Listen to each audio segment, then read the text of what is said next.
Welcome to Tony studio TV. Sundarban जंगल में गोलू आलू अपनी पत्नी टमाटरी के साथ रहता था। अचानक एक दिन उसको खबर मिलती है कि उसके भाई भाभी की मौत एक सड़क दुर्घटना में हो गई है। वो दौड़ा दौड़ा अपने भाई के घर जाता है और अपनी भतीजी गाजर को लेकर घर वापस आता है। जब टमाटरी गाजर को देखती है तो गुस्से से आग बबूला हो जाती है। अरे तुम गाजर को क्यों उठा लाए? तुम तो अपनी भैया भाभी की मौत का शौक मनाने गए थे। एक तो महंगाई इतनी बढ़ी हुई है, इसे हम कहाँ से खिलाएंगे? इसे जहाँ से लेकर आए हो वहीं छोड़ कर आओ। अरे तुम ऐसी बातें क्यों कर रही हो? भैया भाभी के मरने के बाद इसका अब इस दुनिया में हमारे सिवा कोई नहीं है। यह अब हमारी जिम्मेदारी है। तुम कमरे में चलो, मैं तुम्हें सब समझा देता हूँ। टमाटरी, तुम भी पागलों जैसी बातें करती रहती हो। कितने दिनों से मुझे नौकरानी रखने के लिए बोल रही थी, तो मिल गई ना मुफ्त की नौकरानी। और तो और भैया की सारी प्रॉपर्टी अब हमारी होगी।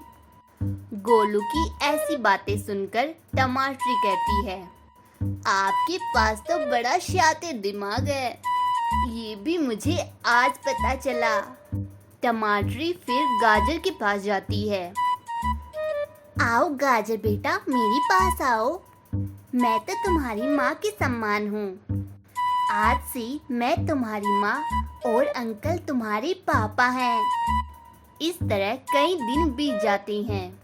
एक दिन टमाटरी गाजर को अपने पास बुलाती है और प्यार से उसे कहती है, गाजर बिटिया इधर आओ, आज मेरी तबीयत कुछ ठीक नहीं लग रही है। तुम किचन में जाओ और अपने चाचा के लिए चाय नाश्ता बनाओ। पर चाची, मुझे तो चाय नाश्ता बनाना नहीं आता। तुझे चाय नाश्ता बनाना नहीं आता? तो चल मेरे साथ किचन में, मैं तुम्हें बनाना सिखा देती हूँ, क्योंकि आज के बाद से तुझे घर के सारे काम करने होंगे। पर चाची, आप ऐसा क्यों बोल रही हैं? चाचा जी ने तो कहा था वो मेरा एडमिशन स्कूल में करवा देंगे। मैं पढ़ना चाहती हूँ, मुझे घर का काम नहीं करना।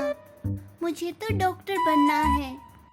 एक बात तो कान खोलकर सुन ले, ये मेरा घर है, मैं हूँ इस घर की मालकिन। अगर तुझे इस घर में रहना है तो मैं जैसा कहूँगी वैसा ही तुझे करना होगा। उस दिन के बाद से टमाटरी गाजर से घर का सारा काम करवाने लगी। एक दिन किसी काम से टमाटरी घर के बाहर गई थी। भूखी प्यासी गाजर खिड़की में बैठी रो रही थी।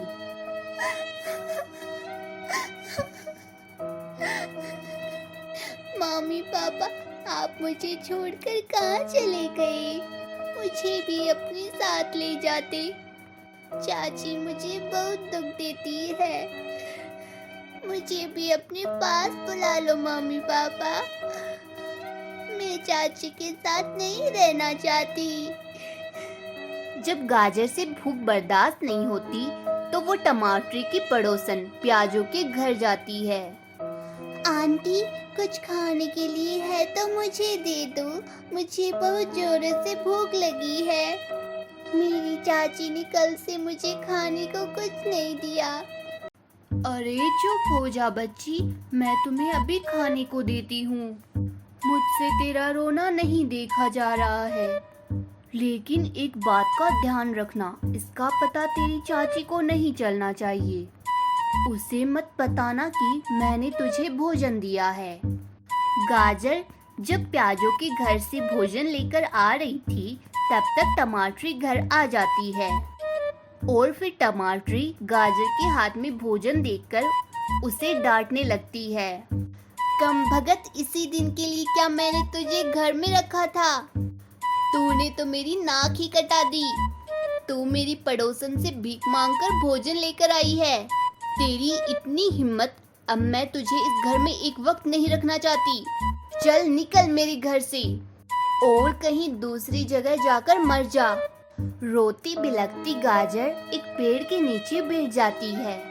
रात हो चली थी, तभी एक परी वहां प्रकट होती है। क्या बात है बेटा, तुम इतनी रात में उदास क्यों बैठी हो? परी माँ, मुझे मेरी चाची ने घर से निकाल दिया और मैं 2 दिन से भूखी भी हूँ। चाची ने मुझे खाना भी नहीं दिया। परी जब उस मासूम की बातें सुनती है तो उससे रहा नहीं गया और वो उसी वक्त उसी पेड़ के नीचे एक लकड़ी का घर बना देती है।